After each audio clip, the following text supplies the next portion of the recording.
Welcome to Decades of Horror, the 1980s. Hey, it's not how big it is, remember? It's what's inside. This is episode 313, in which we discuss the Slumber Party Massacre from 1982. Today is June 10th, 2026. Gruesome Magazine. I don't have a good line for that. I am your host, Jeff Moore. This podcast is about horror films released between 1980 and 1989. Each episode, my co-host Bill Mulligan, Crystal Cleveland, Chad Hunt, and I will tackle another classic or not so classic film from this radical, gory, influential, and gruesome decade. Joining me tonight is Crystal Cleveland, actress and YouTuber. How you doing? I'm Crystal? great. And I apologize. I apologize for choosing this movie. I'm so sorry. Why? No. My No, this faithful- is Oh, no, fun. this is strange, Crystal, because this will be interesting. All right. Oh, Yeah. yeah. Also with us is Chad Hunt is not here for a while, and Doc is kind enough to fill in. So how are you doing, Doc Rodden? I'm doing good. Crystal, I appreciate you choosing this movie. I haven't seen it in forever, and yeah, there's a lot. I had a to talk totally about. different outlook. A so. lot to talk about. Also with us, Bill Mulligan, writer, director, special effects guru, co-host of Decades of Horror, the 70s and the classic era, retired. Mhm, Da, da, mhm. da, da. Eating cake when I feel like it. And- Mhm. Oh, be careful of that, published author. Oh, sure. Your wife's away. You get a Yep. cook. Oh, listen, she's I been want away. cake for supper. You know what I just spent? You know why I was just a little bit late? Because I was trying to install a fire alarm in the kitchen, something been meaning to get to. And just want to say, if AI takes over, it's our own fault because we are clearly incapable of doing things like writing instructions on how to mount Oh, yeah. No. You don't get a instructions fire anymore. detector. So I welcome our robot overlords if they can do a halfway decent job of simple tasks. All right. Well, And by the way, Crystal, thank you for picking this movie because I was able to go back and say, did I dislike this as much as I thought I did? And the answer is, yep. this so- is going to be interesting. We're going to be split right down the middle here.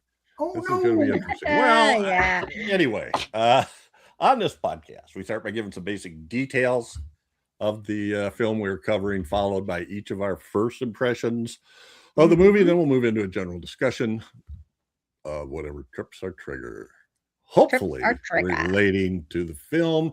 Now, we also partner with Play Now Media, and Decades of Horror of the 1980s is on their Wicked Horror TV channel. So go check them out. You should be able to find the apps on any, if you're on Amazon or Apple or Google, or I know there's other ones anyway, or on your computer. You can do it as a website. And it's kind of, you can watch it. There's ads. And you'll miss some of the premium content, but you can watch it for nothing, or you can subscribe and get rid of the ads and see all the premium content. Yeah. All righty. What are we doing here today? Oh, also, spoiler alert, if you haven't seen this, we're going to tell you right away. Do not say how I'm long like- it's been. Don't say how long it's been. Well, it's only been 44 years, so. All right. Our topic tonight, which we've already talked about several times, is the Slumber Party Massacre from 1982, directed by Amy Holden Jones, written by Rita Mae Brown. The cast includes Michelle Michaels, Robin Still, Michael Valella, Deborah DeLiso, Andre Honore, Gina Marie, Jennifer Myers, Brick Stevens, Joe Johnson, David Milburn, Jim Boyce, Pamela Roylance, and Ryan, aka Rig Kennedy. And I know that's a long list, but that's just That's kind of the way it is. That's like the whole cast, though. that's almost, everybody. almost. I left Including out the the extras. phone woman and the peephole installer. That's Mhm. about it. Oh, and the two parents. Anyway, production company is Santa Fe Productions. Filming locations in Los Angeles, California. Actually, not too far from New World Productions. This is a Roger Corman production. Filming dates 3 weeks, starting July 1981. Release date November 12th, 1982. Actually, it has like a whole bunch of release dates. Very strange. Canada says January 1, 82. Then there's a March 12th, 82 in Fort Lauderdale, and then a September 10th, 82 in LA. And then finally the countrywide release, I guess, in November 1982. Budget $220,000 to $250,000 in that neighborhood. Domestic box office $3.6 million. Tidy profit. The synopsis: a female high school student slumber party turns into a bloodbath as a newly escaped psychotic serial killer wielding a powered drill prowls her neighborhood. Pretty much got it all in Okay. one sentence there. Mhm. And that picture there is the newspaper saying mass murderer of 5, Russ Thorne escapes, which is on the radio every time the cast turns on the radio in this film, and nobody ever listens to it. Also, a a subheadline: GOP lifts Social Security axe, and axe is misspelled. So, okay. Yes. This is the high quality newspaper here. Top notch reporting. And then the Gilmore story. I don't know. So anyway, well, hey, this is Crystal's pick. Mhm. Are we ready for this? Is this Yeah. where we're at? Yeah. I believe we're ready. Questions. Unless you wanted to talk about. Wait. Who knows? Who knows? So, this is my first time I've seen this film, Really? but I've heard of this movie Mm-hmm. like a lot because it's actually pretty popular for an 80s slasher film. So I thought, oh, this is great. We'll do this movie and it'll be wonderful. And this movie is not great. Y'all, normally I like bad. It's not even, it's just, there's nothing to it. It's weird. It's like literally this dude just starts murking people right and left, and that is all you see. There's no real story here. There's like nothing, but there is a lot of nudity, so that's a thing. You know, that's something, and everybody looks good in it, so that's nice. But literally, it's probably one of the most vapid 80s slashers I've seen, and that's saying a lot. That's saying a lot. How nothingness there is to this film. The dude actually has, it's a drill, right? Is it like a drill? Yeah. Is it? A Yeah. very large one, yes. Yeah. It's that bit. That With an drill is, like, inexplicably massive. long drill bit. Yeah. Like, And but power battery that never drains. oh no, it's plugged up. It's plugged up every time. Remember, she was running and the plug was too short. No, that no, was that was- the buzzsaw. Yeah. Oh, that was. Yeah. His So he is was using battery his- operated. Oh, I didn't. He obviously Oh, didn't I get his missed batteries that. from Temu because they did last a missed good long that. time. Yeah, yeah, that's ridiculous. Maybe he the has whole thing's spares ridiculous. in his pocket. Look, Hmm. I normally like bad movies. There just wasn't anything in this movie for me to grab onto. Like, I just need something. Like, nothing was actually all that bad. Even like the acting was pretty okay. Like there wasn't anything bad enough to make me like this movie, and it wasn't good enough for me to like it. You know what I mean? Does Yeah, that it make fell sense? right in between. I get you. Yeah, I get you. and so that's my problem with this movie. It's like, well, it's not bad enough to be good, but it's not good enough to actually be good either. It's just meh, meh.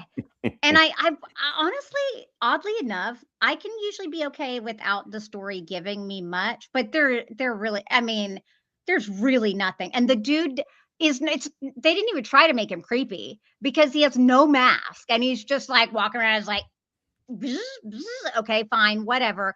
And then just gets super gross. He's like, "You're pretty." It's really weird. Like if they were going to go that route, I kind of wish we had had more of a story. Like other slashers will have the dude like being a peeping tom, and so you can kind of understand why he's doing what he's doing. No, but he's just kill, kill, kill, kill, kill, kill, kill, and then that's the end. So, yeah. Okay. That's the thing with this movie. It's It's, just that, and it's a lot of butt and boobs. it is not good or bad enough to be good. Yeah, yeah. That's Okay.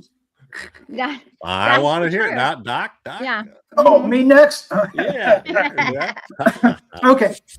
I remember watching this before, and I don't remember hating it or liking it, but I do remember one thing. And the one thing I think probably everybody remembers is the pizza guy with holes drilled in his head. Oh yeah, yeah, in his yeah. eyes. So that's all I remembered from this thing. And but I also read some of the notes and stuff and found out that this was intended to be a satire. But everybody shot it straight. And acted straight, right? It was supposed to be a parody. Oh. I laughed my ass off during this movie because I started seeing the subtext in this and everything. Right. And I was like, okay, okay. I get what they were supposed to go after and didn't. I enjoyed it. I mean, it has that, I'm glad you did. Yeah. And the because you got your set of snobby girls, and then you got the neighbor who, is an outsider and supposed to be let in, but isn't. And she's supposed to be taking care of her sister, and her sister's a piece of work. And then you got these peeping Tom schoolboys that want to be in on the action. And then this silly killer who just goes around and does like improbable things with this large weapon. And there's a lot of phallic symbolism in what he does. There's a couple shots that just go right for the punchline with that. So with all that in mind, I really had a good time with this film. Good. And I was like, this was good. For me, this was good enough to be good. I don't think there was anything bad about it. The plot is thin. The plot is there's a killer and he's going to off all these girls, and that's all it is. Gets a couple other people along the way. There's a couple guys that there's 5 fellows that meet their end as well. Oh. No, you got the neighbor dies. No, you got 12. Yeah, the pizza guy dies, and then the 2 boys. The 2 boys, and then die. the boyfriend and in the boyfriend car. dies. Yeah. Yeah. So those are 5 boys, and then that many girls plus some.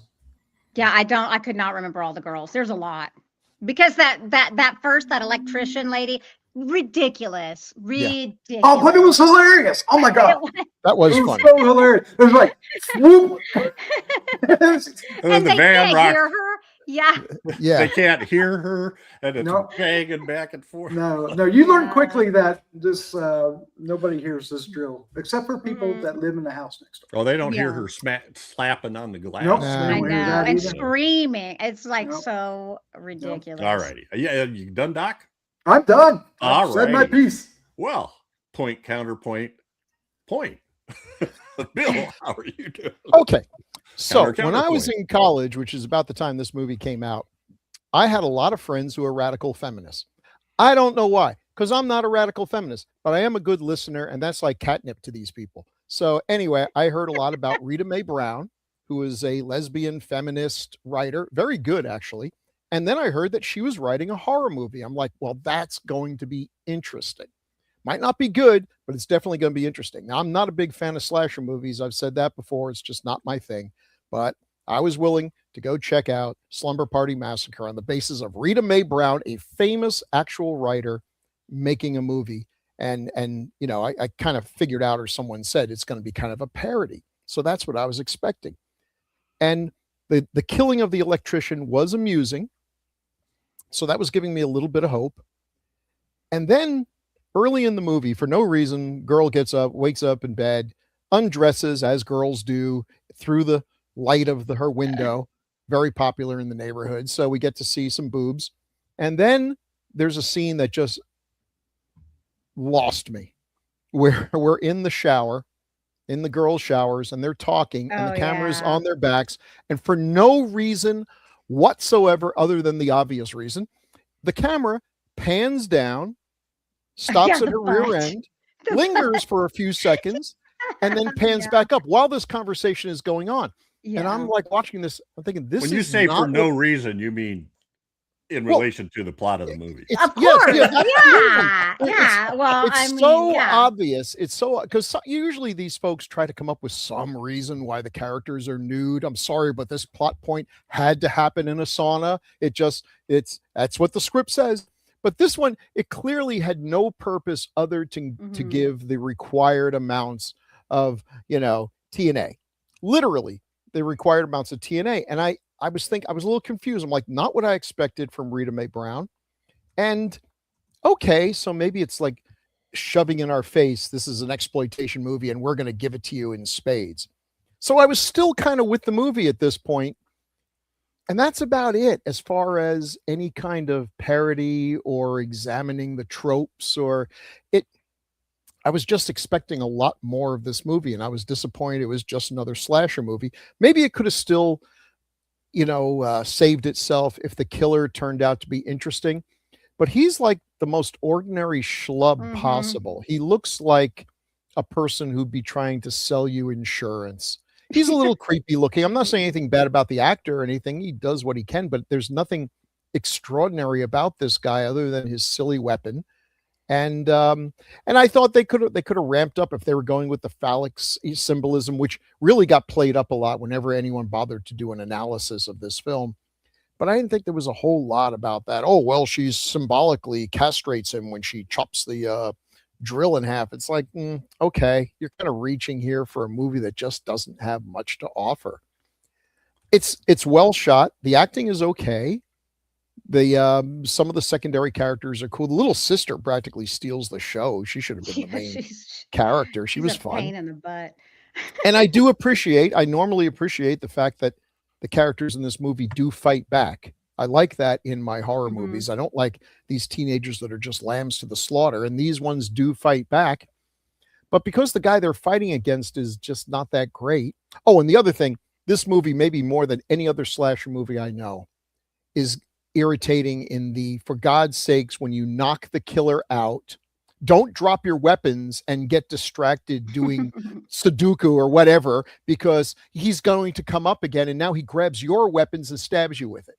If there was ever a case for double tapping, this movie is it. They got that guy dead to rights at least 3 or 4 times before they finally get him under. And they've got machetes and knives, and he's got a, chopped off drill. And he's not built like a linebacker. He's not played by Tyler Mane. That was kind of irritating. I would have been yelling at the screen for these people to, kill him for God's sake. So I'm not a big slasher movie fan. You got to give me something to, grab onto. And this one did not do it and had the disadvantage, which is unfair to the movie, that I was expecting something different than what I got. Yeah. Okay. That's my sad tale of woe. Well, that's fair enough. So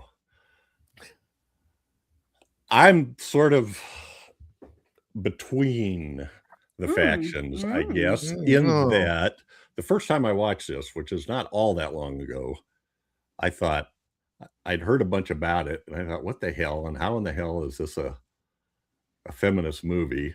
And then, but this time around, I read a lot more about it and found out where a lot of this was coming from. And we've done a lot more podcasts, and I've learned a little bit more about how Hollywood operates.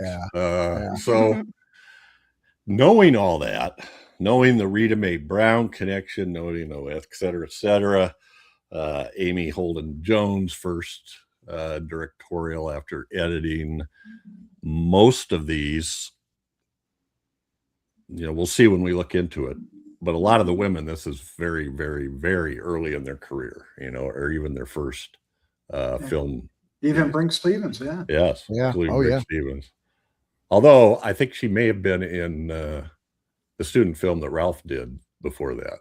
I'm Oh, just yeah, guessing. that's right. Although it was about the same time, so I don't know. Yeah. Well, this is good. This is considered her first speaking role. Right. I'm joking. Not arguing points or anything. Just know we just saw her in that little. Yeah, Oh, that's yeah. crazy. That was crazy seeing her there. So anyway, so I started looking at it, and you know, the information coming from things I've read and from the director are in conflict. So anyway, I don't want to go in. We'll get to the director. So having seen all that, I think it's the subtext that I found really interesting, and looking for things that maybe they didn't emphasize at all, like you didn't even know that's what they were doing. And I thought it like had almost every trope you could come up with from other horror movies up till that time. I mean, you've got, well, I'll get to that later, but anyway, but I enjoyed it. And I thought the killer was good, and he looked deadly to me. He wasn't a giant brute. I mean, he wasn't Kane Hodder. He wasn't, but you know, Yeah. neither was Anthony Perkins or Norman Bates. So True. anyway, I just enjoyed it, having known that, I guess, and seeing that it was the woman director, and I learned a lot of things about what you have to do when you work for Roger Corman. Yeah. Yeah, because this is before Jason got the hockey mask, right? Because we were still in, you know, he had the paper sack a year before this, Oh, or the yeah. potato sack. So we haven't had the Jason that we know, so that we don't have that unstoppable, you know, big killer comparison yet. True. That's true. Let's see. We move into character cards now, right? Yeah. Yeah, let's do that. We got that. Doc, take it away. I'll take it away. Indeed. You get us in the right spots there. All right. We're going to start off with one of our two lead actresses, which was confusing time to time. This is Michelle Michaels as Trish Devereaux. She's an 18-year-old high school senior varsity basketball player who hosts an ill-fated pajama party or slumber party. Pajama party sounds more fun. What do we think of her character? Because she's a lot different than She's her. the nice one. Right. Yeah. Right. Yeah. I thought that maybe she was a lesbian because of the way that she was treating the other girl, and the way they kind of like made those eyes at each other across and then there was nothing. So that was kind of weird. It felt like that's what was, I guess it's just like this was before that. Maybe that was before the rewrites. Before they would put things like that really more, you know, prominent, and because to me, that's what I saw, where I saw it going. I was like, oh, okay, maybe this is a feminist film, you know, like they're like, I mean, I thought she was sweet. I mean, all the acting was good to me. I'm just going to be honest with you. No one jumped out at me. They were all, the girls run together though. Otherwise, other than the other girl and her sister, I couldn't tell you who she was. Well, and there's only one of the girls that's all about the guy, right? We only have one of them that's about the guy. Everybody else, Diana's tries to leave. Yeah. The other ones don't give a shit. They're more about the party and celebrating, you know, the end of high school. So yeah, in that way, it's different. You know, they're not reliant on the. Yeah, and then when they do show up, they're little peeping toms. Useless. Yeah, and useless too. But one thing I liked about her is that, and I don't know if this was intended or not, but I saw it, is that she was willing to let people just scoot out and become victims. She would try to save them, but if they were intent to get going out, she's like, okay, I'm going to shut the door behind you. Good luck. Natural selection is harsh but fair. Yep. Yeah. You gotta know when to cut and run. You know? Yeah.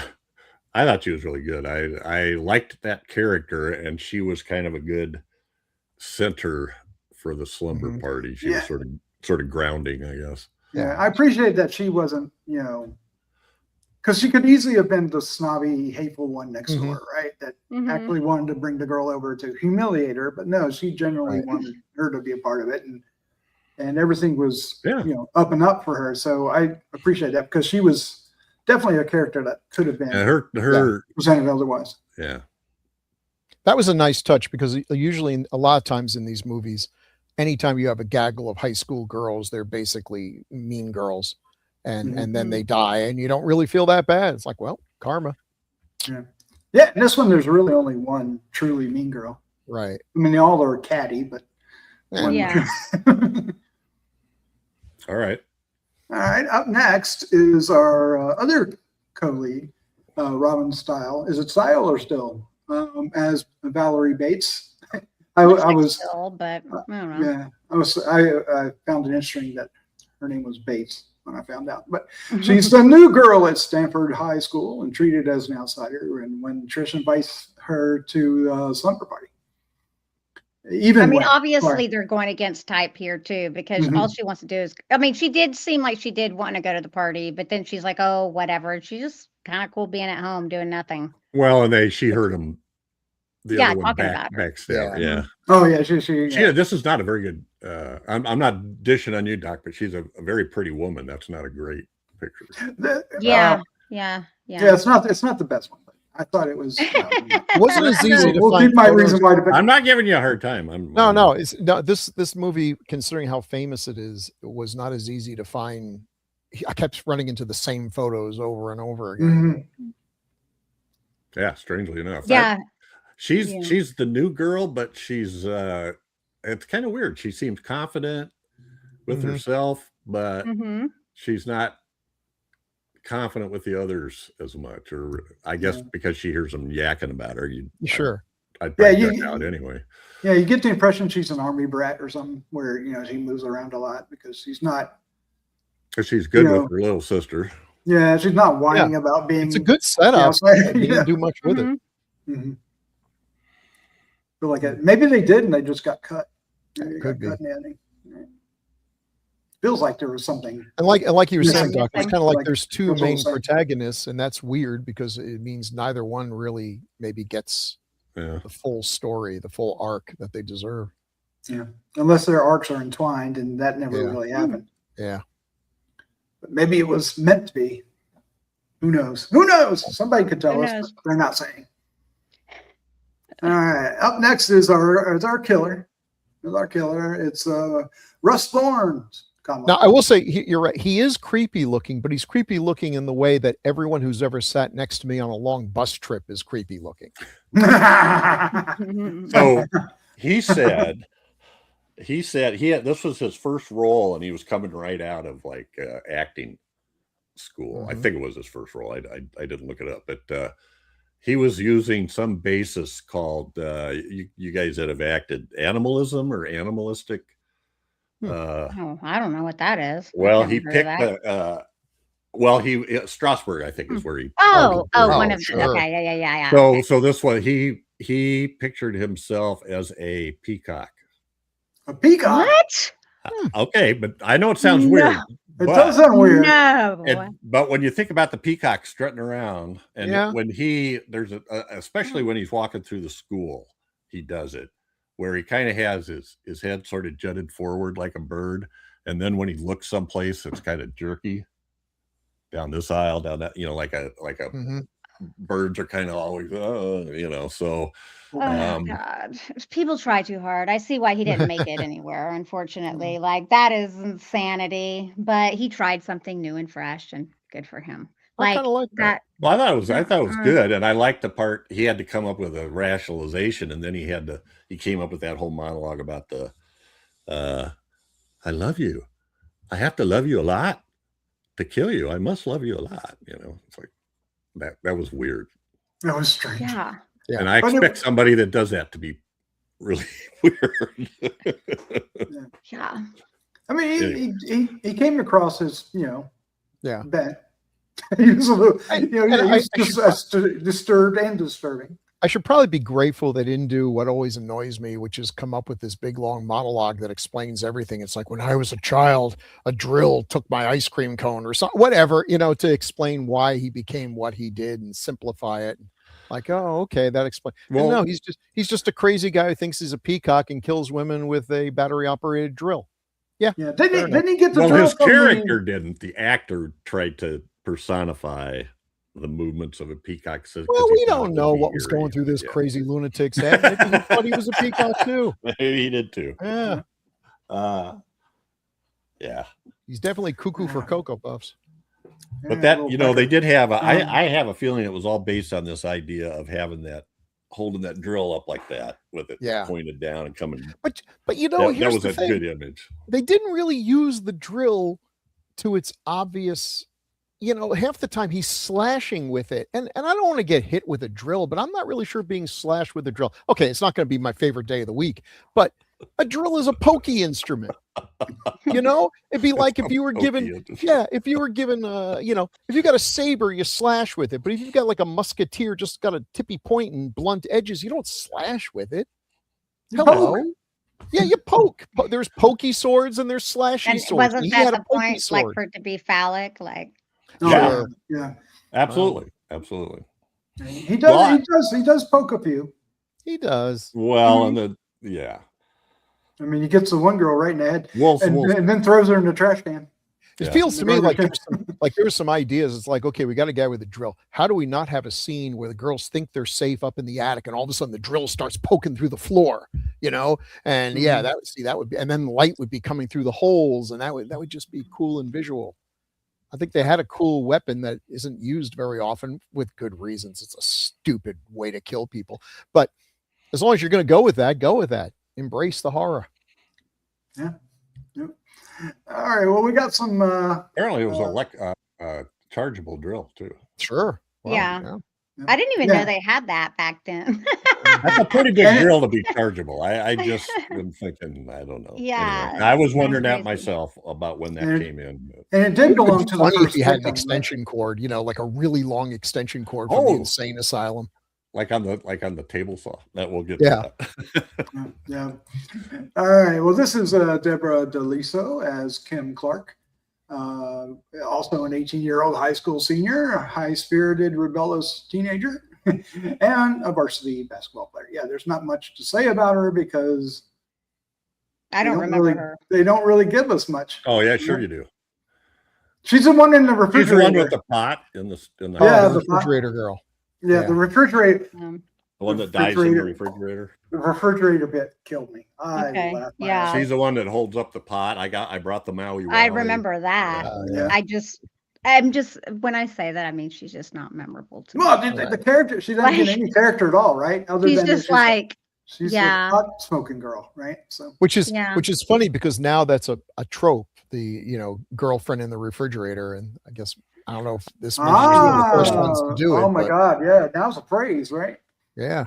Yeah, God, what that was in an earlier. Was that in Rabid? Was there a girl in the refrigerator? There was a girl in the refrigerator in Rabid. Good call, yeah. Which was before this. So anyway, head of a girl in. I think she was kind of the best friend of Trish. It seemed like to me. I mean, that's who they. Jesus, you remember their names too, Jeff? Jesus Christ, how do you remember them? Like, I gotta herd these cats here.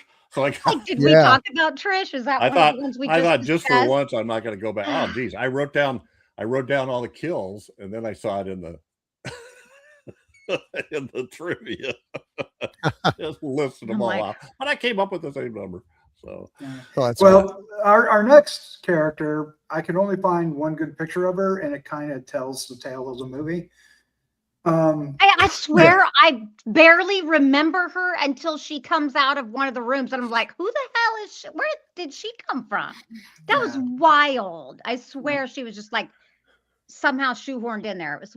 Yeah. It's just too many people. Well, I mean, she's in the the scene earlier where I see that. Over her shoulder. Yeah. Yeah, Andre. How do you pronounce her last name? I said Honore. Honore. Let's go with that as Jackie Cassidy. Fun-loving, pragmatic high school student with a level head and a laid-back, unfazed personality. If Oh, that's she's a high she's school girl, come on. Yeah, I know. Come on. yeah. But she was the one that wanted to eat the pizza, even though it was underneath a dead guy. Yeah. Okay. She goes, "Oh, he's cold. What about the pizza?" Is it- See that? Maybe that's the tagline we should have done. That's funny. Yeah. But they don't give her Doesn't have a much, big right? part, but she's fine being. She's that sort of. Well, it just seems like when she popped out, I was like, how did I not see her? Because she's kind of memorable. I mean, I think they had her I hair think like. she's really pretty. Yeah, well, in the shower scene, her hair's all wet and Yeah. plastered down. So But I don't know, think and the too, go back basketball. real quick. I think it's hard to see past space, whatever, space babe there. Yeah. Mhm. I mean, like she's got a lot happening on her. And I'm totally drawn to the words on her boobs. I can't, I Yeah. mean, Yes, space obviously. babe. So, Yeah. and I guess that's the point, right? Yep. Mhm. Gives you an excuse to look. I think that's why it's hard for me because each person just draws your eye. I think that makes it a little bit more difficult to make them more memorable. Like Yeah. there's no one that's really unattractive in this. Well, I mean, Yeah. of the girls. Okay. No, you're saying some of the guys are attractive? Well, other than the Of killer? course. Oh, yeah. Let's get to Okay. them. I don't think any Yeah. of the guys are attractive. All right. Well, that would be fun. This is the last of the. She's The girls she's a at the bitch, party. but she has such a cool look to me. I like her face. I don't know. I think Yeah. Oh, yeah. She's very expressive. Mm-hmm. And yeah, she's a snobbish queen bee, the resident gossip of the group. Heavily preoccupied with her boyfriend, who she calls Boo Boo, Boo-boo. which I thought was so Hey, hilarious. boo boo. So her name was on the movie. She was billed as Gina Marie, but in IMDb now it says Gina Hummer. And there's no E in it. It's just, Don't read it that way. Hummer. But Well, they'll Somewhere I guess we'll get to there's the actors. We go back to Kim again. I don't know which one that was. She became a teacher. The one previous, yeah. She became a teacher, and every year, somebody in her students comes up to her and makes some Of course. comment Of about course. a nude scene. Hey, space So, babe. She's probably it's- ready to she's- retire now too. She said, "I was used to high school boys saying stupid shit like that, but the male teachers would say it too." oh my God, I'm sure they did. Well, was a we were different high school time. boys once too. Just want to say, somewhere there was an aspiring porn actress who thought she came up with a great name of Gina Hummer, only to discover it was already used. Legit. No. Now, you don't have a card on her, so there's a story. She wouldn't do the nude scenes, but there Gina is she would not. But there is a scene where her boob is shown, but it's not her boob. It's Oh. It's her boob. Oh. So she's actually a stunt boob as well. So the same with the shower scene. Oh yeah, in the vehicle. Okay, yeah. Yeah, in the garage in the vehicle when they said in the shower scene all of the ones that didn't want to be nude put tape over their nipples to keep them from slipping. Accidentally slipping. Yeah, In. Yeah. accidentally Yeah. slipping, Oh, the yeah. cameraman accidentally moved a little too far to the left. Whoops. Yeah. Good move. Smart move, ladies. Although I'm kind of surprised that Roger Corman would hire anyone who didn't sign I got no, problem Yeah, I with think- nudity pledge or something. Because yeah, I think they were stuck that she just did it when. Well, they paid Michelle Michaels. They paid her extra money to do the extra. I would hope. they better. Yeah. Yeah. She got boob payment. All right. Then we have Jennifer Myers as Courtney Bates, this younger sister. God, that doesn't look like that's a really bad photo too. She looks totally different. She's such a cutie patootie little girl. She looks like a boy with a mullet. bad. Yeah, she looks so great there. Well, I can't help what I find. No, Yeah, no, Courtney it's is a fine. I bratty- just Well, the last one you were showing, that character Diane was the one who was always dissing on Valerie. Mhm. The new girl. She Right. didn't want her around and was always sneaking off to This have one. sex. Yeah. Yeah. She's the only one that was really into boys. The others didn't really say much about boys. Did they? It was supposed to be a girls' night. Yeah, they didn't want boys. She's the only Yeah. one that was like, I gotta have my boyfriend. Boo boo. Boo And she even But says she's- Trish doesn't care, while Trish is listening on the other line and goes, "Trish does care," you know. But this girl was hilarious. She was Yeah. in her little mischievous pranks that she would do. She was good. And her Playboy. Yeah, that was hilarious. Like With the Playgirl, what was it? or I don't know what it was. It was Playgirl. Playgirl. It was Playgirl. It Playgirl. was. Didn't it have Yeah. Sylvester Stallone on there? It did. Yeah. Are you? No, I don't know. Are you familiar with Playgirl? I'm assuming it's the boy version of Play. It is. Boy, is, I've never. I don't know. Well, it started I've never with. seen it. I think it I started didn't- with Right? Cosmopolitan and Burt Reynolds, didn't it? Yeah, yeah. And, Oh. So it had a male centerfold, and How long did it last? Like it's. it I mean, lasted a bit. really? Yeah, there was always debate on who its clientele truly was. Oh, because I was like, it just doesn't seem like something a girl. I'm so stupid. I did, of It course. was Of course. it was Oh it my was gosh, legit. It was I legit. didn't No, even- no, no. It was legit marketed as Playboy for women. Yeah. And all the guys who did centerfolds and everything, like Shawn Michaels from WWE and everything, did it under that assumption. Of course. But yeah, of course yeah. it had a large gay male Well, I think, readership. Duh, yeah. and just to clarify what I said, that I was the first male nude centerfold that I'm aware of that wasn't in a top shelf magazine was in Cosmopolitan, which was a woman's magazine.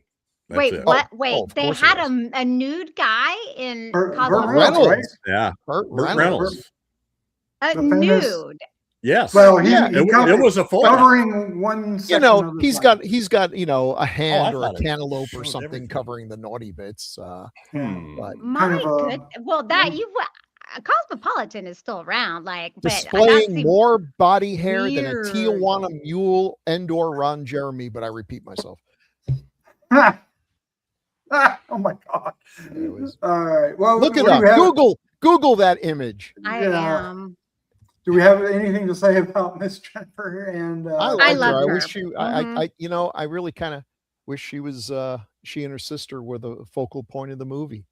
And Yeah. I can see one thing here, thinking about it, especially looking at her with that little boy's mullet there, that in a way she was in a typical slasher movie. She would have been the bratty little brother, the horny bratty little brother who's like trying to sneak a peek at the girls doing the slumber party and everything. But instead they had her, and she was way more interesting. Yeah. Now this is before this Valerie did her hair. Because when Valerie did her hair, she didn't have the mullet anymore. It was just the way she had. Well, it's a pulled it good back. move. So, okay, Not that that matters. I found it. Yeah? Yeah, I found it too. And he's right. It was in April 1972. Wow. Yeah, I found it too. He's got a. Bearskin rug or something, and like The I funny don't thing is, he's got understand. more hair So than the funny. bearskin rug. He's Yeah. having fun though. You can tell he's having. He's fun. very dark. He's very tan. That's something. Like, Burt Reynolds was a pisser. He got a great sense of humor about himself, and I mean, he looks. It did not Well, hurt I his mean, reputation at all. did not I hurt would've- his reputation yeah, one I iota. mean- Might It's even- only, if you want a might have poster, it's only reinforced it. $25 on eBay. So Oh, Yeah, it's. He. Anyway. I did love. I loved several Burt Reynolds movies, like the Smokey and the Bandit one. Yes. yeah. And wasn't he? Oh my God! You know I'm a huge fan of Dolly Deliverance? Partner.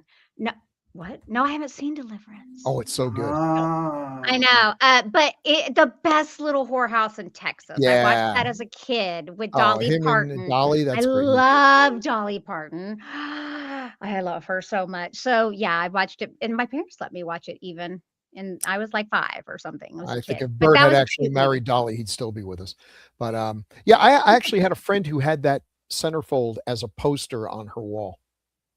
It's I mean, Little it's a cool intimidating. shot. Honestly, it's kind of a neat. It looks like art, you know. Mhm. I mean, he has that like shit eating grin. Yeah. Yeah. That like Smokey and the Bandit like, and that's why I think he was so funny. He's got like a real firecracker personality. Mhm. I'm sad about that he died. That was like, Yeah. He's going, ha ha, away. All right. Now, so these guys didn't even get their own cards. They were so bland. Joseph Allen Johnson and David Milburn as Neil and Jeff. Yeah. I refer to them as the goofy guys. I don't know who's Neil. I don't know who's Jeff. I don't care. Yeah. But they were just there to die. Like, come on, they just kept adding more people to this movie so that there were more deaths. That's all it was. But I mean, okay, the Peep and Tom stuff is a little cringe, but at the same time, they were very funny.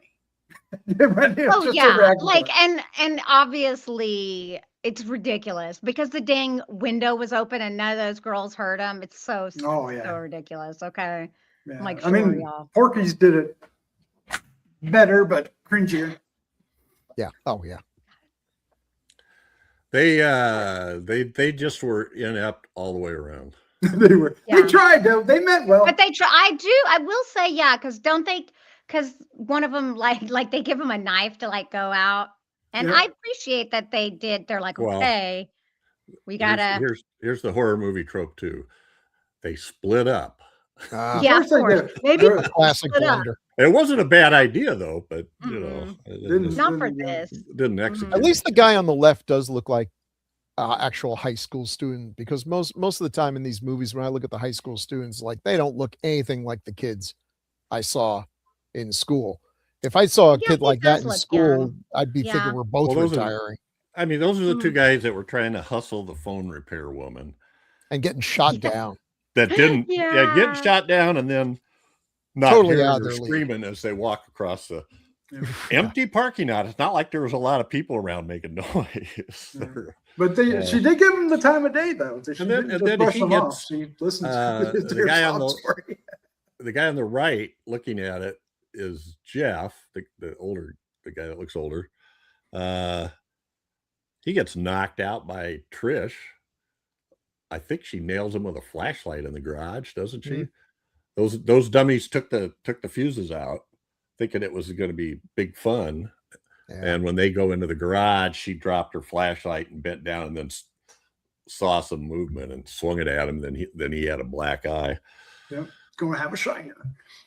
Yeah, I mean, it's a stupid thing. But it didn't seem out of place. I'm just pointing out that the guys are inept in this movie. But it was fun to see those old. They're there for fodder. Users that haven't seen in days. But then we have our coach, Coach Rachel Jana, played by Pamela. Which, let's be honest, she looks the same age as the girl. Yeah, she could just easily be one of the students. Yeah. Absolutely. I was like, okay, they should have cast someone a little bit older. I mean, and she doesn't look terribly much different than her. No, that's what I'm saying. Like, it was a stretch for me. Right? Yeah. They also look too much alike for my taste. Yeah. Well, you've got. It's like you could have just flipped him, and I'd be like, that's right. That's me too. She gets eviscerated, right? She gets slashed with the drill. With a slash by a drill swinging across her. What's that? She puts up a decent fight though. Like yeah. Well, she's the coach. She's supposed to, right? Slashed with a drill is like being poked with a chainsaw. It makes just no sense. I know I'm harping on this a lot, but oh, man, being poked with a chainsaw is kind of a bloody mess, isn't it? Yeah. So, and I don't know. You guys tell me, because I feel like if you're going to put a scene in where the varsity girls basketball team is playing, and they look like they've never dribbled before. I know they're playing the worst. You really want to shoot that scene? Don't you just have them? Just have some quick cuts. Do some editing, and then have them in the shower. Yeah. That's the whole point, right? Looking at the if you ball. Find out none of your actors have been on horses, don't have them playing polo or something, Yeah, but they tried. That's not their fault. That's not their fault. Yeah. Oh, we have one more. who doesn't even make it to the pajama party, but is worth noting, and that is Brink Stevens as Linda Dawn she Grant. looks like a child. She does. Barely looks like her in this picture. It really doesn't. I'm so used to seeing Brink Stevens, past the time when her husband was drawing her in The Rocketeer, looking like Betty Page, and just. But yeah, everyone's got to start somewhere, and she does have a memorable exit here. Yeah, and in fact, never even makes it to the slumber party. Nope. Do we have? Gets stuck in the. I'm going to mix up the character here, but she had she was supposed to be hired as the lead. Oh, Amy Jones wanted to hire her as the lead, but she had a modeling commitment midway through the shoot. Both her and the director said that they wanted her as the lead. So I don't know which lead, but anyway. Yeah. So interesting. She put her modeling gig first, and the director, Amy, and this just will astonish me till the day I die, turned down the opportunity to edit E.T. the Extraterrestrial so she could direct this movie. Mm-hmm. Now, on the one hand, I admire someone who is turning down the opportunity of a lifetime for the chance to direct. Mm-hmm. On the other hand, that opportunity was to edit E.T. Good. Well, you didn't know what E.T. was at the time, but it was Spielberg. Yeah, and he already had Jaws and Close Encounter under his belt. If that were the only two films he ever did, what, Sugarland Express or something? Raiders has already come out, hadn't it? I think so.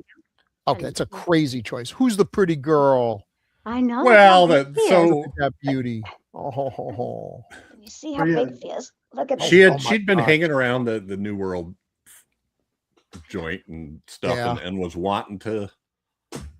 She was trying to find her avenue into directing, and I suppose she was afraid she wasn't going to get another one. Yeah, and they were saying people were like, "Why'd you do this film?" She goes, "Well, Corman had the reputation of giving young directors a start, and she says, why can't it be a female director he gives a start to?" So it was, good for her. She definitely went on to make up for that loss. She did make some. At least she had something that she could show. Like, I mean, here's the thing. It's like people can be like, why'd they make this movie? Because they could. Because they were given the opportunity. Like, sometimes you just take what you can, right. Like, I mean, it makes sense. I mean, I get what you're saying, Bill, but those are the hard choices you have to make. I wonder though, if part of the selling point was that she was going to have a script by a famous writer, only to, whether it was her choice or Corman's, I'm thinking probably Corman's, to ditch it. She knew who the writer was, but she only read like the first scene to start with. Oh. And she went out and made, she did like the first scene with just got a bunch of actors together. I don't know if it's actually in the movie or not, but she took the first scene and she made it and took it and showed it to Corman. And did Corman tell her how good it was? He asked her how much they spent, and she said about $1,000. And he said, "You're hired. I got a movie for you." It looked good for $1,000, I guess. Oh, talk about a blunder. When she said that, he probably immediately cut the proposed budget in half. Well, I doubt it. He didn't remember that. Let's talk about this now, because she says she got a lot of crap for it, and the hell with them, what Doc said. But also she said, that was the price of working with Roger Corman. You had to put these nudes in. She said the shower scene was a requirement. Yeah. So I just got it out of the way right away. And then they, one of the actors said when it seemed like every time we came in that somebody had added a nude scene to the script. Yeah, that doesn't sound surprising. That sounds about right. So yeah. Anyway. I mean, doesn't this kind of remind you of one of our first podcasts when we did Humanoids from the Deep? My God, yes. Well, Michelle Michaels is by far, she's in I think 3 out of the 4 nude scenes that Lisa DeLeo was nude when they were getting dressed at the slumber party. Lisa DeLeo? Or no, not Lisa DeLeo. What's her first name? Deborah. Deborah DeLeo. Deborah DeLisa. Was it Deborah DeLiso? Yeah. God, I'm just so screwed up. Making up. I apologize to you, Deborah. Deborah DeLiso has that quick nude scene where I think she's taken off her bra and she puts on a jersey or something at the slumber party. And it's that whole thing is so ridiculous because I'm like, girls don't do that. That's not. I was waiting. I was waiting for the pillow fight and the feathers to start. Yeah. But at least they didn't do that. Well, that's what the guy said. I don't believe girls really do this. No, they don't. They don't. That's what's so funny about it. It's like, okay. All right, where are we at? We are at. Well, so anyway, Corman. The other thing Corman did was he periodically would not let them have a generator. What does that mean? He would they needed a generator to run their lights. They borrowed these 2 houses. So here's the other one. What was the one alternate name? Don't open the door or something like that. No, a different one. Sleepless Nights. So when they went around trying to get the people with the houses to sign a release, they showed them the script with the title Sleepless Nights on it. They told them the movie was Sleepless Nights. Because good move. Yeah. Slumber Party Massacre. Yeah. And apparently they had to do a lot of what I want to say, clean up and repair with the swimming pool. Because it got all red painted and everything. One of the actors also said the blood was all Caro syrup with red dye in it. Yeah, stains carpets. Badly. Yeah, real sticky. And but yeah, so he took the generator away from him, and when they said, well, what are we supposed to do? And he said, well, that happened to me once, and I just got 6 or 7 cars around in a circle to like this, so you'll figure it out. So her electrical crew pirated electricity off the closest power pole. Nicely done. So anyway, and they said when they really had it cranked up inside the house, because when you're in the house, you needed the lighting that they could see the street lights dim. Anyway, sounds like a good story. Anyway, Roger. Well, it must be time now for taglines with Bill. Oh, I was going to say Crystal at the bottom. You do say Crystal. But it's got that's even better. You should leave it exactly perfect. Like that. Yeah, there you go. That is you're looking a She's little such a good actress. Look at how she captured every nuance. She's a chameleon. She's a chameleon. Yeah. Mistress of disguise. Oh, shoot. You just now see it. I am just now seeing it. You know what happened? Funnier. It makes I had changed your picture, Bill, and then I decided I needed to fix it. And I had done. This is the one I did for Crystal. Am I holding? That's yeah. nice. Mhm, Wow, mhm. that's got dignity. Am I So holding a forgot to boxing change it. glove, Well, you or- don't look like Crystal. I Bill. don't look like Crystal. But that was So that is a way better picture. You were posing at a con, I imagine, with 2 killer clowns beside you. Oh, that's it. Yes. I was going to say that. Yeah. Also Mhm. explains the fear in my eyes. and I like this picture way better than the last one. I Yeah, had, which yeah, was yeah, much yeah. younger, but I had no sense of what to do with my hair. So, so taglines. Mhm. Taglines for this fine motion Part of picture. Chad. Yeah. You would think that this would have like a plethora of taglines, and yet there are only 3. Which is crazy. But I kind of like them. Tagline number 1 for Slumber Party Massacre: you bring the pizza, I'll bring the drill. Yeah. Oh, that's good. Yeah. There you go. Okay. You're right. These are not awful. The next one I think is genuinely poetic. Close your eyes for a second and sleep forever. Okay, yeah. And I mean, it's a stretch, though. I mean, Yeah. because they never actually do sleep, but I get it. Yeah. Yeah. And Metaphor. then Sleep. the ultimate driller, killer, thriller. Oh, I love that one. Oh, One of the things I That's was the best thinking when one. I'm watching this is now there was a movie called Driller Killer, right? There is driller, killer. I think isn't that Abel Oh. Ferrara? And then there's another one called The Toolbox Murders. Yes, there is. Maybe Isn't that the was name of Abel it? With Ferrara. Cameron Mitchell, I think. Cameron is in that Mitchell, one. yeah. But anyway, Well, the second one, I don't know if you've ever seen the sequel to this. Yeah. Yeah. Oh no. He has a no. guitar. Oh yeah. Oh, he Really? does. yeah. He kills with a guitar? Oh my God! A The driller. Oh, guitar, no. the guitar neck has a drill bit on the end of it. Actually, that sounds funny. Is and it it's good? super spirally designed, like some sort of demon symbol or something, you know. Ooh. This But was all from the short-lived handyman killer genre. yeah. Okay, well, that's been taglines with Bill. Tad's our hero, cool and rad. Bill. With him reading taglines, they can't be that bad.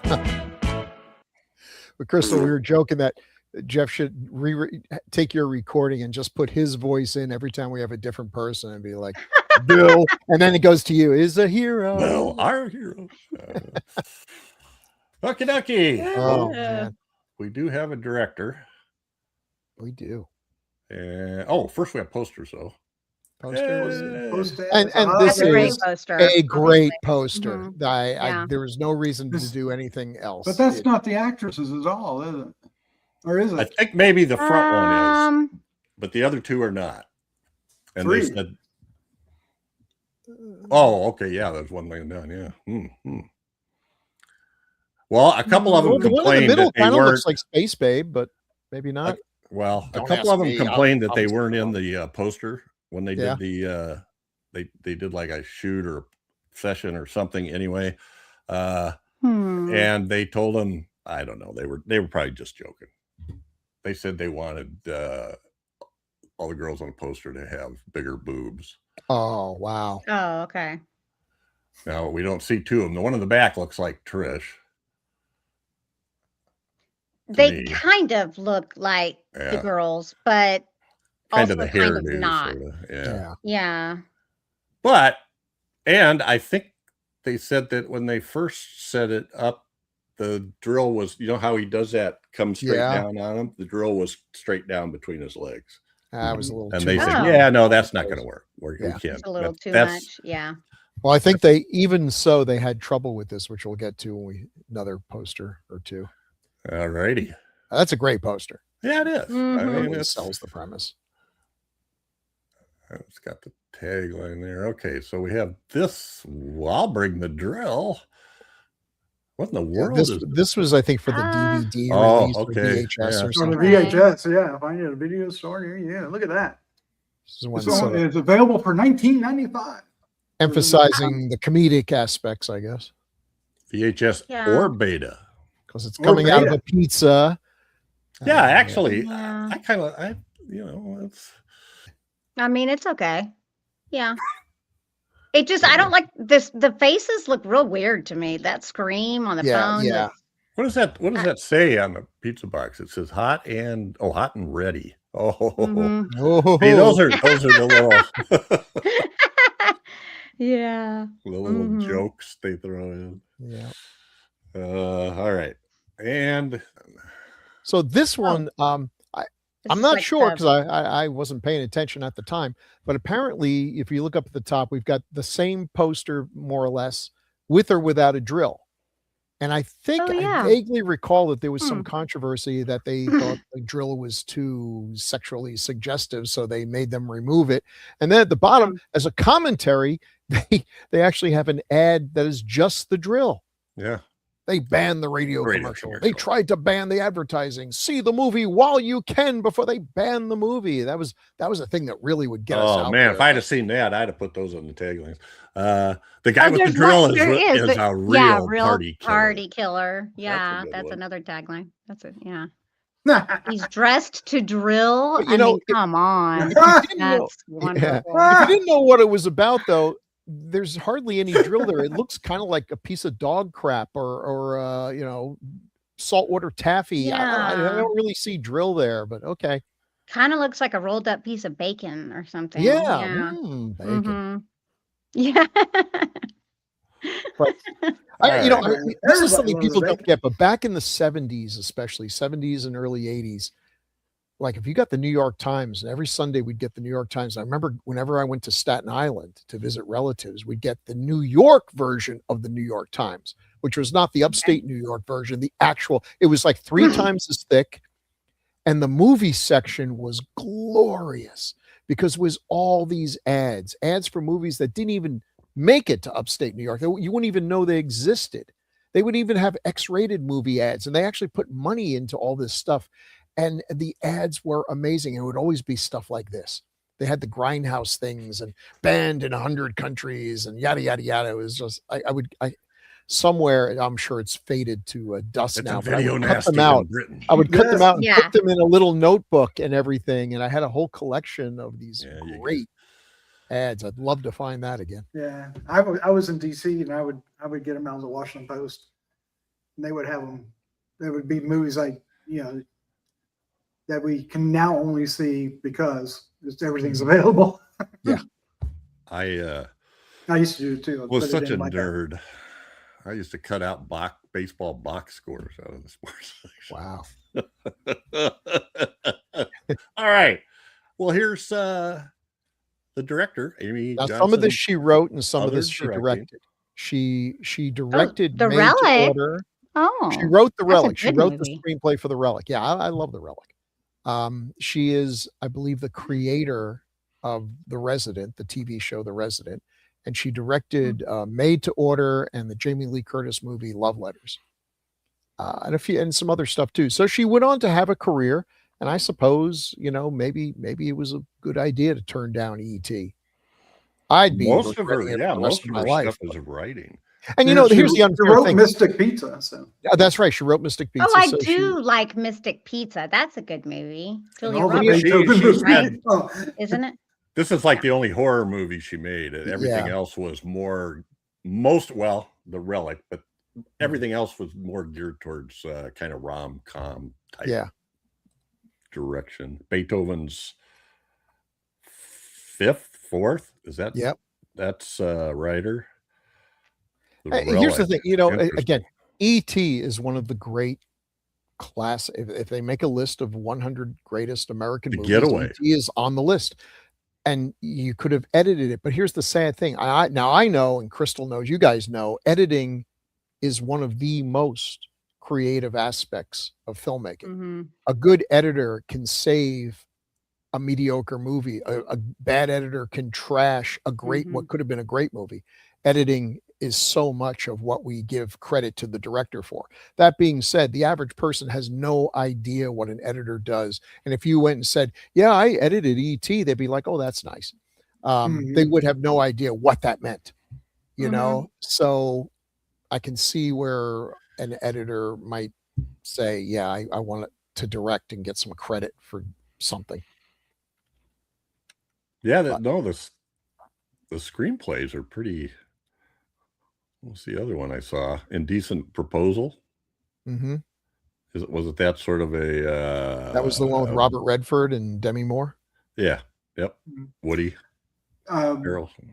Yeah, On the a one si- on a where side- Robert Redford says, "For I'll pay you $1 million if you sleep with me," and it's like a big, she and her husband have to go through all this angst and discussion, and everything. It's like, if this movie really wanted to be legit, it would not be Robert Redford.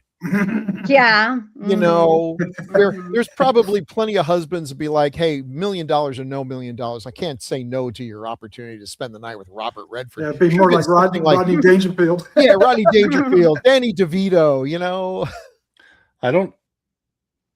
So have you guys ever watched The Resident? No. I don't think She's listed as so. creator, Yeah. and it's been around for like 6 years.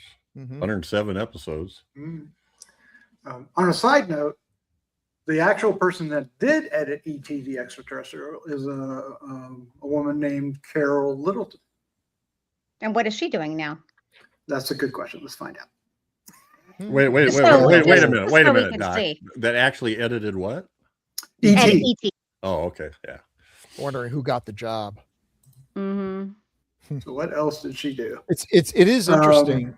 I'm sure Crystal knows this. For whatever reason, even since the golden age of Hollywood, no great time for women, editors have frequently been women. It was the one major job in the filmmaking process that was open to women, and actually they seem to believe that women made at least as good, if not better, editors than men. They didn't do that for cinematography, certainly didn't do it for directing or a bunch of other things, but editing was a job that women could do, which might be why it has low status. Well, and it's Despite also its like kind importance. of more behind the scenes. Like, Right. let's be real, it's kind of like you could be in the basement editing. A lot of times it's, You know? it's in a room, a small little closet of a Yeah. room. There's a lot Yeah. of film. But she Cutting she would do The Big Chill, Silverado, Accidental Tourist, Grand Canyon. All those are Lawrence Kasdan films. Wyatt Earp, Diabolic. Now you're talking about the editor of Mhm. Right. E.T. The other editor, yeah. Okay, so she went on to a good little. career. You guys are getting even more astray than I. Well, am. we just No, I know. this Well, could be because I'm trying fascinating. to see what would her trajectory have Oh, been Right. had she Right. decided to take the ET Yeah. job. She only instead. had like 4 editing credits here. I thought she'd worked for a while as an editor. So it might have been better if she had taken the ET Maybe. job. Maybe. To be honest with you.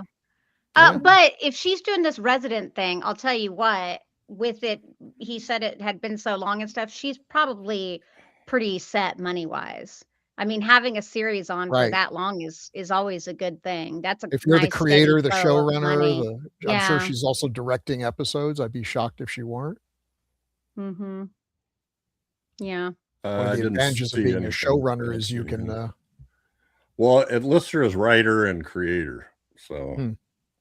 and 107 Well, episodes, creator so I is don't kind of think she- awesome. Yeah. Yeah. All righty. Yeah, she was married to the cinematographer, taxi driver, Raging Bull, The Fugitive, Primal Fear. And that's the Michael- guy who Michael- shot the intro scenes that she did to show. Okay. Michael Chapman, right? Yep. Michael Chapman. He recently passed away in 2020. Oh, Oh, I'm sorry. All righty. Well, I threw this in. It didn't take very long because I happened to find this. Oh wow! Look at that. In case you don't know who Rita Mae Brown is. there we go. Very successful writer. Ruby Fruit Jungle was the big one. Yeah. And then she had some, I don't see this here, but she did something called I Love Liberty. And then there was an Emmy involved in that. And so I don't know if it was that I'm not familiar with. But anyway, very well-known writer. Mhm. And they said that she wrote a spoof. Amy Jones said it wasn't very funny. But yet this is what they went to. So that's, Yeah. and- Well, humor is subjective. Mhm. And I can see Rita went on to apparently do a series of novels with cats. Yeah, there's a lot of cats. You think? Smart woman. Smart think? woman. That's an excuse to print money, I'm telling you. Sneaky Pie Brown, Margaret Monticello. Anyway, yeah, Ruby Fruit Jungle is, I'm sure, her most well-known. But you could tell you could tell that she's a significant writer when the name of the book is almost invisible on some of these, but her name is right Look at at the that. top. Mhm. Yeah. And consistent too. Like You can across- tell how a writer's doing when as their name gets bigger on the cover and eventually becomes the top, because that's the part that will peak out when the books are stacked in a certain way. Mhm. If you're Stephen King, it doesn't really matter what the name of your book is. The important thing is that it's a book by Stephen King, and that's what we want to advertise. So that goes on top. That's when you know you've made it. This is just so interesting. I was reading some of the stuff about her, and I saw a statement from her that said I don't know if somebody asked her about it, but it was talking about whether she was lesbian or not. And she just said, I think everybody is bisexual to a certain extent. That's a yes. And what I remembered, I don't remember the exact word she used, but I took that as sort of like fending off the question. I'm not gonna. Yeah. No, Make a yes, distinction. she was gay. She was, in fact, not only was she gay, but she's the one who, whether on purpose or not, outed a bunch of others because, it'd be like, she's dating Rita Mae Brown. It's like, oh, okay, Fanny Flagg, that's cool. Something to talk about next time you're on Match Game. But she's a good writer. I haven't read a lot of her stuff, but I got some of this for. Yeah, it'd be an interesting original script to read, I guess. I would be fascinated to read the original thing and see if I found it funny. Oh, those are, the cat ones are a series of mystery novels. Sneaky Of course Pie. they are. Sneaky Pie. Okay. She only wrote the first draft of Slumber Party Massacre, originally titled Sleepless Nights, and was not involved in any of the numerous rewrites. She also had no control over the title change. She wrote the screenplay as a parody of the teen bimbo slasher genre, but the producers filmed it straight on. So I don't know, and they numerous rewrites tells me who knows what remains from the original. Yeah. As somebody who worked 13 years in a bookstore, I had to mention her at least a little bit. So our lead actress, Michelle Michaels. You got the same picture. Look at that. Oh yeah. I like her. She's Demon very Rage. attractive. Mhm. Obviously not a high school student, but okay. She would have been a fine high school science teacher, but okay. And I love that poster. I Demon Rage. I am not familiar with the movie. I'm gonna guess it's awful, but that's a good poster. I dig that poster mucho. She doesn't have a lot of credits. No. What do we end up with?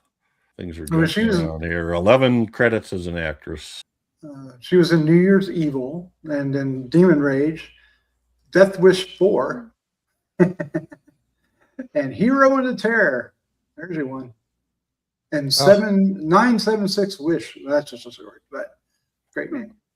Oh, I Yeah. only remember 976 Evil. Yeah, that's what I thought I was reading, and I realized it's something else. But the Chuck Norris horror film, Hero and the Terror, which is a sad excuse for a horror movie.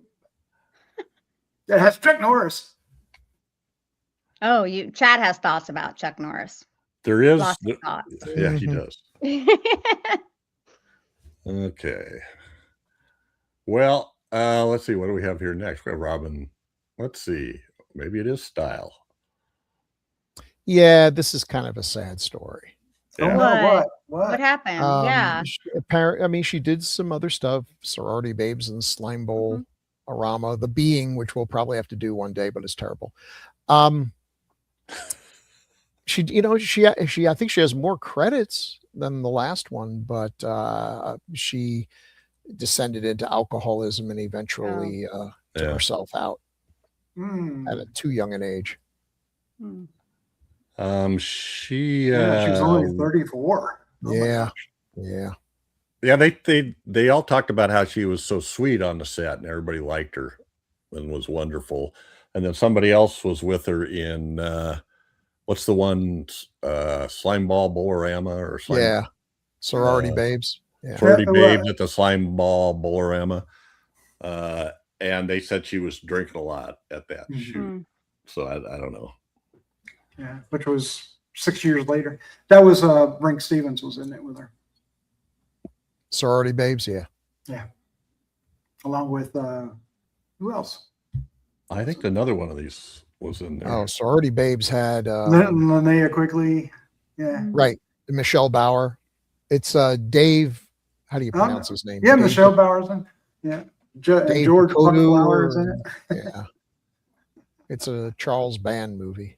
Yeah, David Cote. I Cote, can't pronounce that's it. it. I get it wrong every time. It's got George Buck Flower. Come Yeah, on. it's a fun movie though. Yeah. It's stupid but fun. Stupid but fun. That should have put that on the that should have been the tagline. There's a lot. But of it's always sad to see, the She Hollywood was dream the was- head sorority sister, Babs Peterson, in Sorority Babes. But she was doing normal, she was on Jake and the Fat Man. You know, I Died at sometimes the age of 34. yeah, sometimes I wonder, you know, you can make it, and that's great. Usually your career can peter out, and you're just like, okay, I gave it my best shot. I did some cool things. Now I got to go do something else. I wonder if the worst possible thing is where you don't absolutely fail. Roles are coming, but they're not great roles, or they're few and far between, just enough to keep you going after that dream, you know, just enough success that you don't give up, but not enough success to be a success. I don't Right. know. I Yeah. don't know. It's a tough business. Mm-hmm. Struggle. Struggle. Vampire Nights. Sorry about that. Okay. But she does a good job in this. Mhm. That's a better picture of her. That's what, That you know, was we just to say, if anyone out there is pursuing their dreams, and I would never discourage that, because you can give up your dreams and go get a safe job and have that fail, and then you're going to be doubly miserable. But always have a plan B. And I'd say if you're an actor or actress going out in Hollywood to seek your fortune, by all means do that, pursue it, but learn another aspect of the business. Learn to be a cinematographer, learn to be a set designer, you know, write scripts, do something, because there's a lot of folks going after the acting gig. There's only so many roles. It's a long shot. And if you love the business, there's a lot of things you can do besides acting, in addition to acting. It doesn't have to replace it, but it's something you can use to at least get yourself on set, and, you know, maybe meet the people that'll get you for a role. But don't just go for one thing. So which That'd be my advice. I agree. Sorority House Massacre 2? Mm-hmm. What The about it? sequel to Sorority House Massacre. Well, I don't see that under her credits. Oh, Oh no, Am I looking at the wrong person? got her. I know. I probably got the wrong person. Listen, if I were betting, No, you got it's The Bean is right, and Sorority Babes is right. yeah, oh, that's no guarantee that. Let's see, I don't know where Sorority House Massacre. Robin Rochelle, Sorority House Massacre 2. Well, they've got it on. Oh, interesting. They've got it on Wikipedia, but now that I'm looking at it, it's archive footage. So I'm guessing it's the people in Sorority House Massacre 2 watching a scene from Sorority Babes in the Slime Bowl Bolorama on TV. Could well be. Speaking of Ah. which, the Slumber Party Massacre 2 with the weird guitar player focuses on the little sister character, Courtney.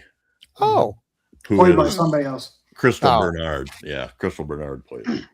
The is woman that the chick from Wings. Wings? That's it. That's it. oh, I remember because when I was a kid, she has my name. So Oh, like yeah. I was like, oh, it's Crystal. Yeah. You know how Okay. you remember What stuff else do like we that. have It's here? like- Well, here's our favorite, Michael Villala. yeah. Who recently passed away last year. Oh. In November. Hmm. Yeah. Wonder yeah. how I didn't find him in a lot of other stuff. Had 9 roles, a couple shorts, a couple one episodes. He was in one episode of Amazing Stories. Oh. He he was in Love Letters, the follow-up Amy Jones movie. And Wild Orchard and Wild Orchard 2.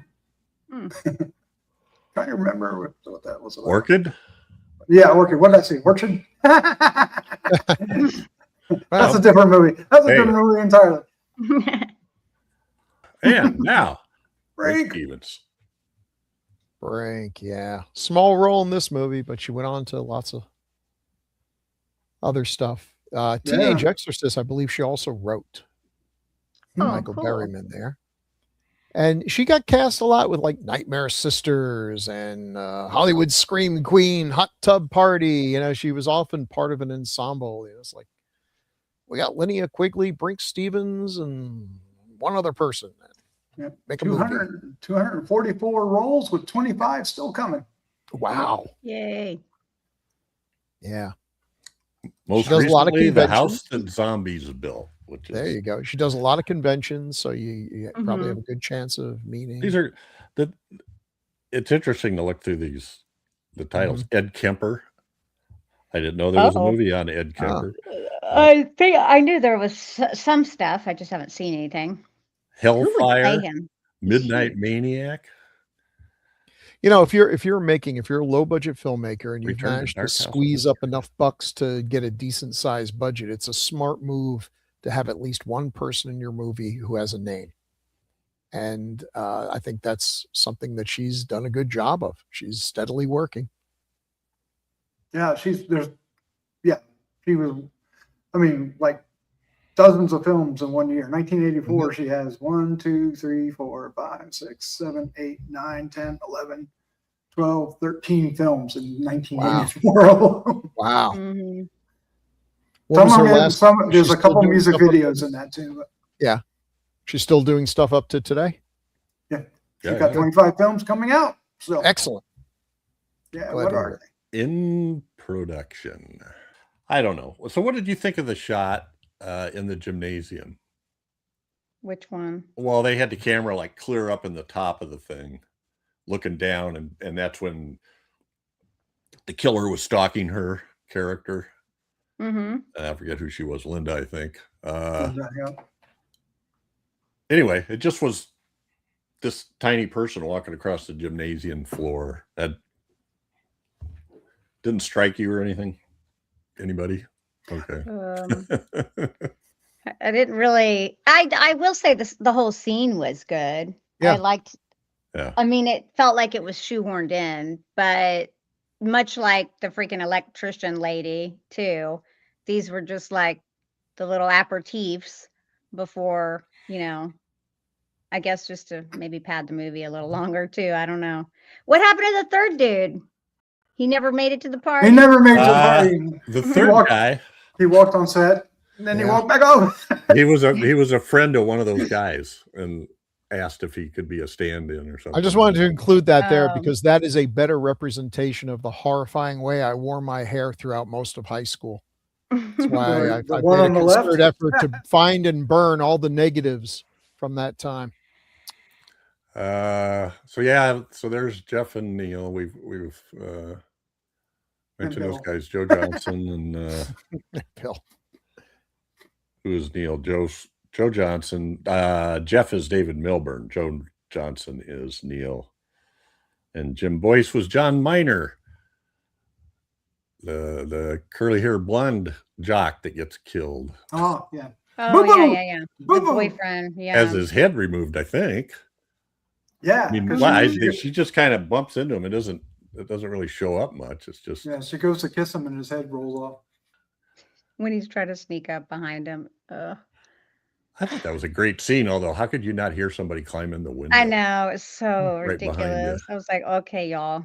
Mhm. But it was hilarious because the camera stays in this position and he comes peeking through and then he steps in and then he slowly walks up. It's like so Mhm. funny.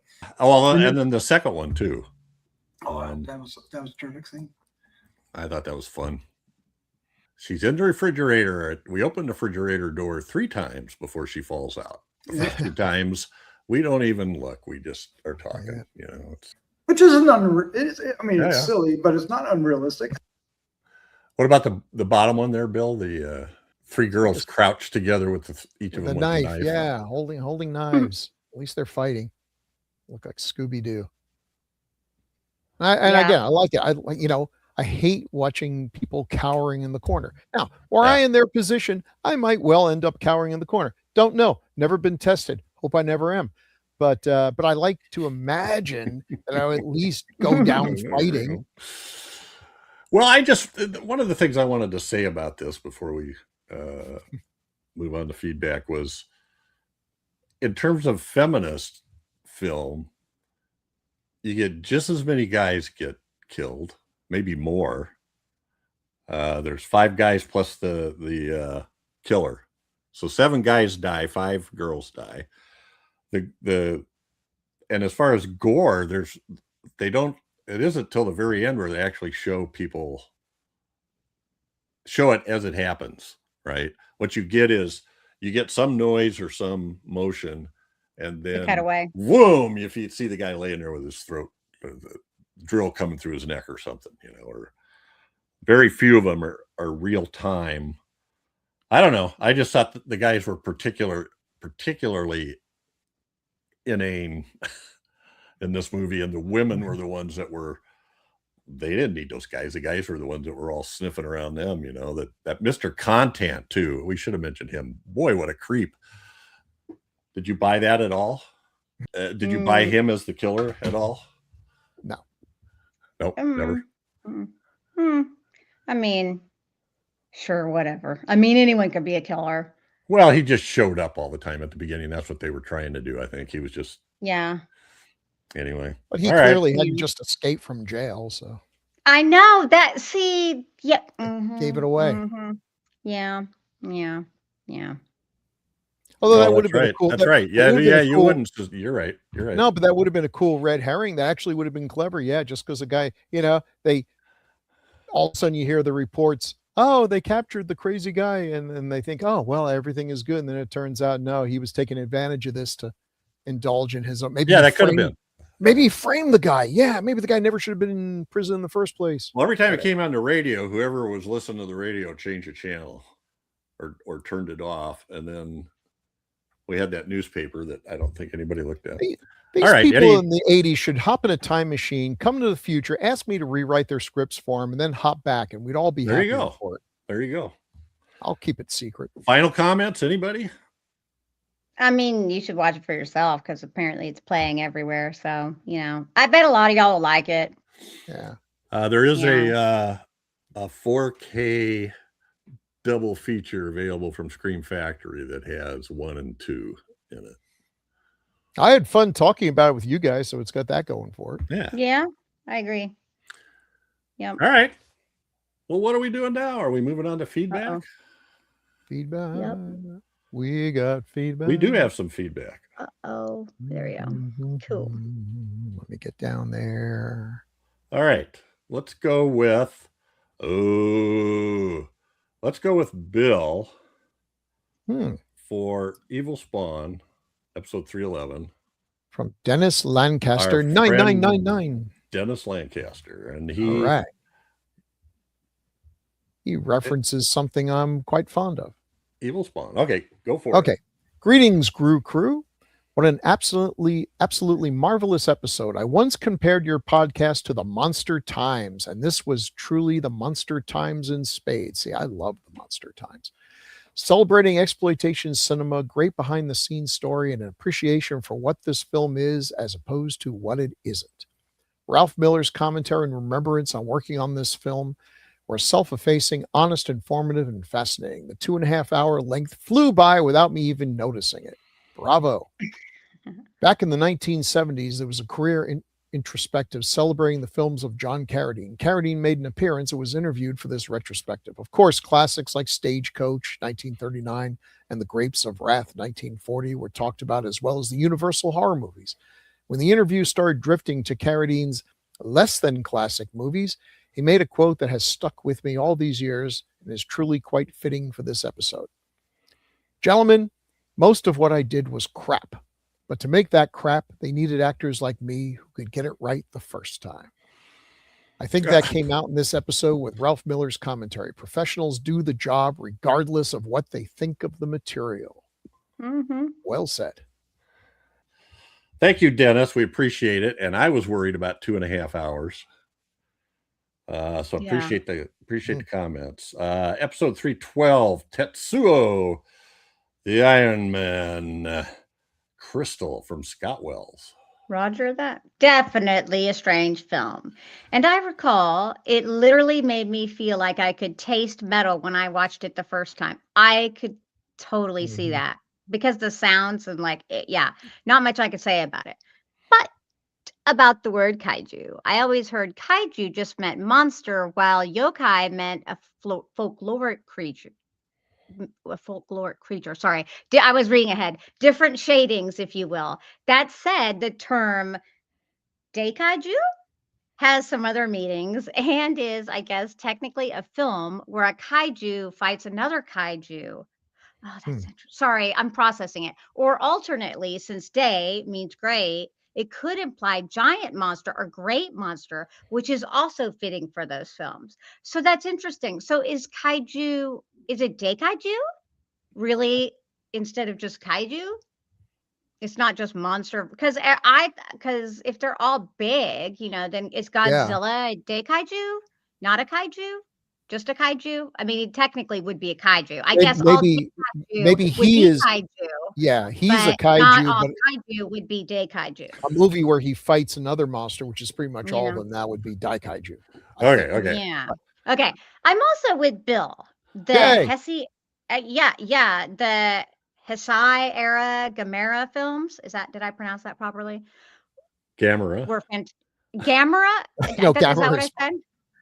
I don't know if it's Heisei- Heisei or that's- Heisei, Heisei. We're fine.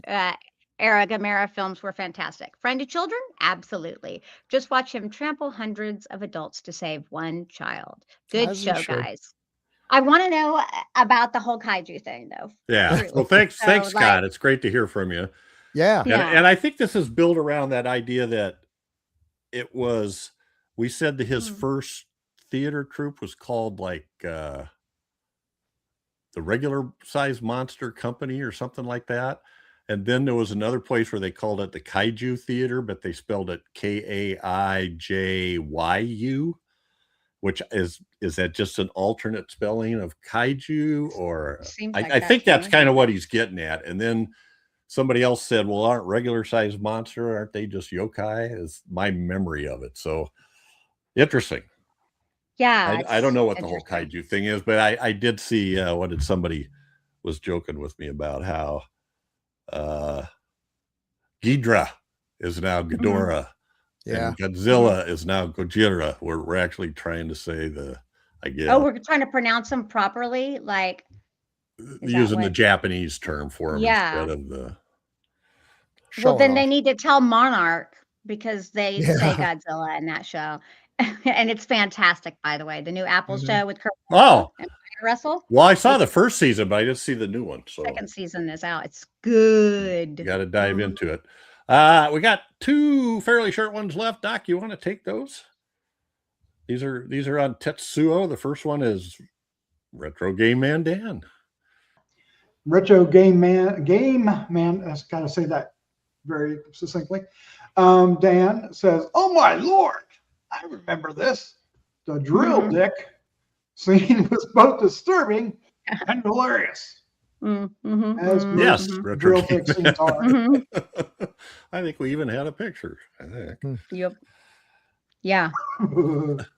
Thanks, Mr. Game Man Dan. Game. And one from J Bart 318. Oh, J Bart says, "Great episode, gang." Thank Yay. you. And I believe that's Joel. I'm not sure. Just Mm. seems like it. J Bart. Oh, J Bart. Okay. Yeah. Okay. Thanks for the feedback. We love our feedback. very much. Scott, Retro Game Man, J Bart, and Dennis. Excellent. Thanks to y'all. My brain Thank is you, Dennis. farting. Thank you, everybody. Let's No, that's see. okay. All right. It's Okay. We love our Well, feedback. So you can either make comments on the Gruesome Magazine YouTube channel, or you can send an email to feedback@gruesomemagazine.com, or Mhm. leave comments on Gruesome Magazine's H&R and DOH podcast Facebook group, or at the website at gruesomemagazine.com. You know what? I think Scott's was on Facebook at the Facebook group. Oh, If I nice. remember right. Oh, okay, cool. That's it for this episode. Yep.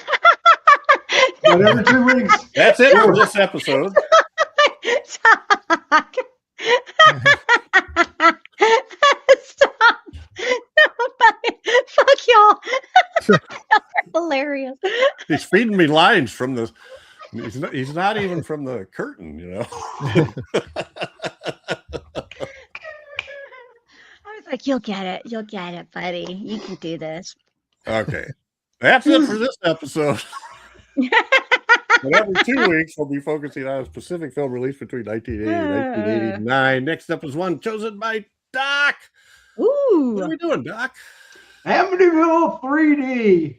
Oh, boy. Yes, this is one of my guilty pleasures because I don't know if I've you'll seen find this. out. You'll find out in 2 weeks. Yeah, Why guilty I- is right. I just want to say this Warning, poster is movie, extremely honest. In this movie, you are the victim. Yeah, if you paid for a ticket,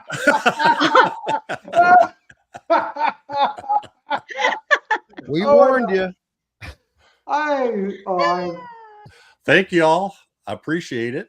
Yep. I like the pick, Crystal. I think it was worth talking about. I do Ah, it's too. worth Oh, I'm watching. glad I saw it. I Yeah, mean, yeah, because yeah. This was a fun I'll watch episode. anything at least once, but Thanks, Bill, for all the Thanks. images. Thanks, Doc, for the character cards. They're Yeah. awesome. Everybody loves the character cards. So, and thank you to Grue Believers. hmm Catch us again here in 2 weeks for another great horror movie of the 1980s, as only decades of horror can do it. Say goodnight. Good night. Bye, everyone. Good night.